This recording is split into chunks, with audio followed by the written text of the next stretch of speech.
সারা বছর ধরে বিভিন্ন সামাজিক কর্মসূচি করে থাকে বরাহনগর নেতাজি জন্ম উৎসব কমিটি। ভারতের ৭৭তম প্রজাতন্ত্র দিবসে বিভিন্ন সামাজিক কর্মসূচি দিয়ে দিনটি পালিত হলো।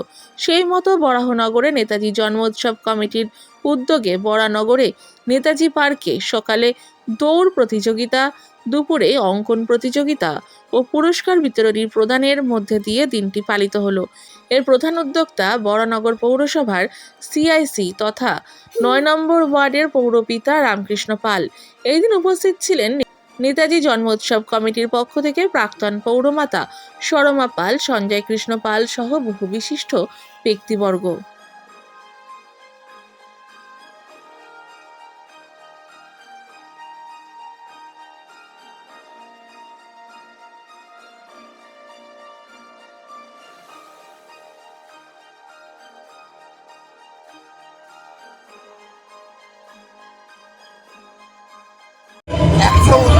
নেতাজি সুভাষচন্দ্র বোসের জন্মদিন আর আজকে ৭৭তম প্রজাতন্ত্র দিবস। আমরা আজকে নয় এক এক করে ২০ বছর ধরে এখানেই প্রতিপালন করছি। আজকে পবিত্র প্রজাতন্ত্র দিবসের সকালবেলায় আমরা ৪ কিলোমিটার রোড রেস করলাম। আপনারা দেখলেন, সবাইকে আমরা পুরস্কৃত করলাম। আবার বিকেলবেলায় অঙ্কন প্রতিযোগিতা করলাম ৩টে বিভাগে, তাদেরও পুরস্কৃত করলাম।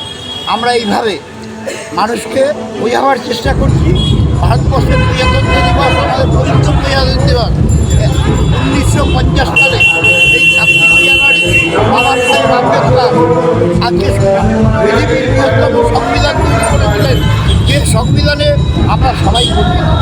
কেন? এক একটা সংবিধান ধারা উপধারা দেখলে বোঝা যায়।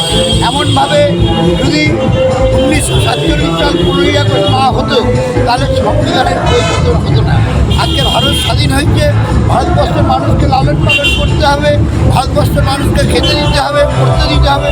এই লক্ষ্যকে সামনে রেখে আজকে কিন্তু এই প্রজাতন্ত্র দিবস। এই প্রজাতন্ত্র দিবসে একটা ধারা আমাকে খুব আকৃষ্ট করে। সেটা কি? সেটা হচ্ছে আর্টিকেল 226, 226 ধারা। এই 226 ধারায় কী বলা আছে? যে কোনো নির্বাচিত সরকার যে খেতে পারবে না তাকে খেতে দিতে হবে, যে কোনো নির্বাচিত সরকার যে বস্ত্র পরতে পারবে না, আর্থিক দুর্বল, তাকে বস্ত্র দিতে হবে, যে বাসস্থান যার থাকবে না তাকে বাসস্থানের ব্যবস্থা করতে হবে।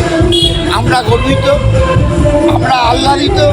আমাদের নেত্রী পশ্চিমবাংলার মুখ্যমন্ত্রী মমতা বন্দ্যোপাধ্যায় কিছুদিন আগে প্রাকৃতিক দুর্যোগ ঘটল, তাতে প্লাবিত হয়ে গেল মানুষ, তাদের ডিজাস্টার ম্যানেজমেন্টের মাধ্যমে তাদের বস্ত্র পরিধানের ব্যবস্থা করেছে, রেশন দোকানে বিনামূল্যে চালের ব্যবস্থা করেছে।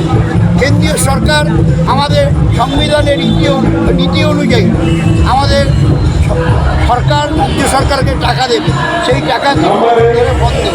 আজকে মমতা বন্দ্যোপাধ্যায় পশ্চিমবাংলায় নিজের আর্থিক তহবিল থেকে সমস্ত যারা গরিব দীনদরিদ্র মানুষ তাদের কিন্তু থাকার জন্য ঘরের ব্যবস্থা করবেন। আজকে আমাদের সংবিধানে আজকে লঙ্ঘিত হচ্ছে কেন্দ্রীয় সরকারের জন্য। আজকে সংবিধানে আরও কিছু বলা আছে, যে সংবিধানে আমাদের ভারতবর্ষে যতগুলো রাজ্য, যে রাজ্য যেখানে আছে তার ম্যাপে সেখানে অবস্থান করবে। কিছু কুচক্রী রাজনৈতিক দল হিন্দু মুসলমানের বিভেদ লাগিয়ে আজকে পশ্চিমবাংলার ভারতবর্ষের মানচিত্রকে ভাঙার চেষ্টা করছে, টুকরো করার চেষ্টা করছে। আজকের ২৬শে জানুয়ারি পবিত্র দিনে আমরা বলতে চাই, ভারত স্বাধীনের জন্য অনেক বিপ্লবে বীর শহীদ হয়েছেন। প্রয়োজন পড়লে ভারতবর্ষের মানচিত্রকে এক রাখার জন্য আমরা সবাই নিজেদের জীবনের রক্তের বিনিময়ে ভারতবর্ষের মানচিত্রকে এক রাখতে চাই। এটাই আমাদের সকালে প্রতিজন মানুষ হাঁটা প্রতিযোগিতায় অংশগ্রহণ করে, মোরাললেস ৩০ জন। আর কতজন প্রতিযোগী আঁকা প্রতিযোগিতায়? প্রায় ১৫০। আর যেহেতু যুব সমাজ আগামী দিনে যারা ভবিষ্যৎ, তাদের নেতাজি আদর্শ বা এই যে ২৬শে জানুয়ারি প্রজাতন্ত্র দিবসে যে তাদের ভাবধারাকে কীভাবে আপনারা ত্বরান্বিত করবেন, এগিয়ে নিয়ে যাবেন? আমরা স্বাধীনতার সময় জন্মাইনি, পুঁথিগত বিদ্যার মধ্যে শিখেছি। আমাদের ছোটো ছোটো ভাইয়েরা, ছোটো ছোটো বোনেরা আজকে যারা এখানে থাকবে, তারা কিন্তু যে সমস্ত নেতৃবৃন্দ বক্তব্য রেখেছে বা রাখবে, তাদের কাছে শুনে উপকৃত হবে।